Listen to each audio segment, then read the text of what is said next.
মাস doctor দেখিয়ে conceive করেছে আমার একটা বৌদি ভাই। কি বলবো, বিশ্বাস করতে পারছি না আমি নিজেই যে ওই ডাক্তারের কাছে ওনার কনসিভ হবে, মানে ওই বৌদি নিজে বিশ্বাস করতে পারছে না। আর আমি তো শুনে ভীষণ খুশি হয়েছি। তোমাদের সেই স্টোরিটা আজকে বলবো, পুরো ভিডিওতে স্কিপ করো না। তো চলো প্রথম থেকে ভিডিওটা স্টার্ট করি। তো আমি সুস্মিতা, তো আমার একটা নতুন ব্লগ ভিডিওতে তোমাদের অনেক অনেক স্বাগত। আজকে ঘুম থেকে উঠেছিলাম, অনেকটাই দেরি হয়ে গেছিলো। কিছুদিন পাটের কাজ করতে করতে এতটা কষ্ট হয়ে গেছে, এখন যেন সকালবেলা ঘুমটা ভাঙতেই যাচ্ছে না।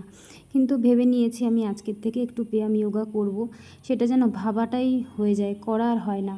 চলো তোমাদের আজকে আমি বলি, যে ডাক্তার আমি দেখাচ্ছি সেই ডাক্তারের থেকে কিন্তু আমার এক বৌদি ভাই দেখাতো। আমার কথা শুনে কিন্তু তিনি গেছিলো ওই ডাক্তারের কাছে। কি বলবো, 2 থেকে 3 মাস ওষুধ খেয়ে এসে প্রেগনেন্ট হয়েছে। মানে কতটা খুশি, মানে আমি ভাবতে পারছি না দিদি। মানে আর বৌদি ভাই তো বলছে আমি বিশ্বাসই করতে পারছি না যে হোমিওপ্যাথিক ওষুধ খেয়েও যে আমি এতটা রেজাল্ট ভালো পাবো। এলোপ্যাথিক 1 বছর ধরে খেয়েছি, কোনো কাজ হয়নি। আর কত কত টাকা আমাকে অনেক কিছু বলছে, যেহেতু আমিই বলেছিলাম ডাক্তারের কথা। আমি নিজেই মানে এতটা খুশি হয়েছি, মানে সে বলে বোঝাতে পারবো না। এর যে এক যন্ত্রণা, না হয়ে গেলে একেবারে কোনো টেনশন থাকে না। যাই হোক, ওনার সিস্টের প্রবলেম ছিল, সিস্ট ছিল। তা ওনাকে বলেছিল ডাক্তারমশাই যে তুমি ওয়েট কমাও। ওনার একটু ওয়েট বেশি ছিল আমার বৌদির। তো উনি ওয়েট কমিয়ে, কি বলবো, প্রায় 10 থেকে 15 কেজি উনি ওয়েট কমিয়েছে। মানে ভাবা যায় না যে কতটা কষ্ট, কতটা স্ট্রাগল করে আজকে তিনি প্রেগনেন্ট, মানে ভাবা যায় না মা হতে পারছে সে। যাই হোক, সত্যি খুব শুনে ভীষণ খুশি হয়েছিলাম। ওনার একটাই সমস্যা ছিল, যেটা হচ্ছে সিস্ট। এখন যে বর্তমানে যে সমস্যা মানুষ ভুগছে সেটা হচ্ছে পিসিওডি, সিস্ট। এইসবের কারণে কিন্তু প্রেগনেন্সি আসতে চায় না, মানে এতটাই বাজে একটা। তোমরা বিশ্বাস করতে পারবে না যে একটা পিসিওডি ঠিক হওয়া, সেখান থেকে কনসিভ করাটা একটা মানে বিশাল বড় বিষয়। সেখান থেকে কনসিভ করতে মানে বিশাল বড় ব্যাপার আমার কাছে মনে হয়। প্রতিটা মেয়েই কিন্তু এই সিস্টের আর পিসিওডির কারণেই, বা দুটোই একই, এর কারণে কিন্তু বাচ্চা আসতে চায় না। সেখানে উনি ওয়েট কমিয়ে নিজের খাওয়া দাওয়া কন্ট্রোল করে আজকে উনি মা হতে পেরেছে, মানে কতটা কষ্ট করে।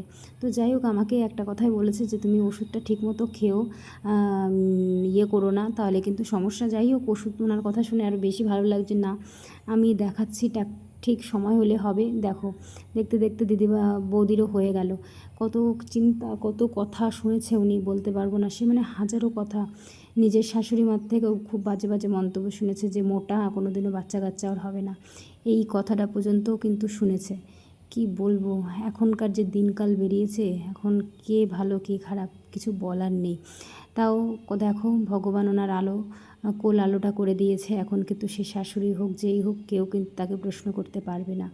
যাই, সত্যি কথা বলতে কি জানো তো, লোকের কথা শুনে যদি নিজে কষ্ট পাওয়াটা বিশাল খারাপ লাগে। লোকের কথা আমরা শুনতে চাই না ঠিকই, কিন্তু এমন এমন কথা তোমায় বলবে এই সমস্ত বিষয় নিয়ে, মা হওয়া নিয়ে, তখন না ভীষণ কষ্ট হয়। তুমি না চাইলেও তোমার শোনাবেই তোমাকে হিট দিয়ে, এ তো আছেই।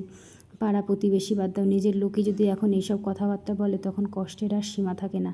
যাই হোক, সেখান থেকে বৌদি ভাই কিন্তু বেরিয়ে আজকে মা হতে পেরেছে, এটা অনেক খুশি। তো একটা বাস্তব যে হ্যাঁ, হোমিওপ্যাথিক ওষুধে কিন্তু সিস্ট ঠিক হয়। আমারও কিন্তু ঠিক হয়েছে, আমিও বিশ্বাস করি, কারণ আমিও 1 বছর একসময় খেয়েছিলাম। সেই ডাক্তারকে এখন দেখায় না, বর্তমানে যে ডাক্তার দেখাচ্ছি সেই ডাক্তার থেকে কিন্তু আমার বৌদির বাচ্চা হয়েছে। আমি বলেছিলাম যে এই ডাক্তারকে তোমরা দেখাতে পারো, তো সেই সূত্রে কিন্তু উনি দেখিয়ে আজকে উনি মা হতে পেরেছে। আমি শুনে ভীষণই খুশি হয়েছি।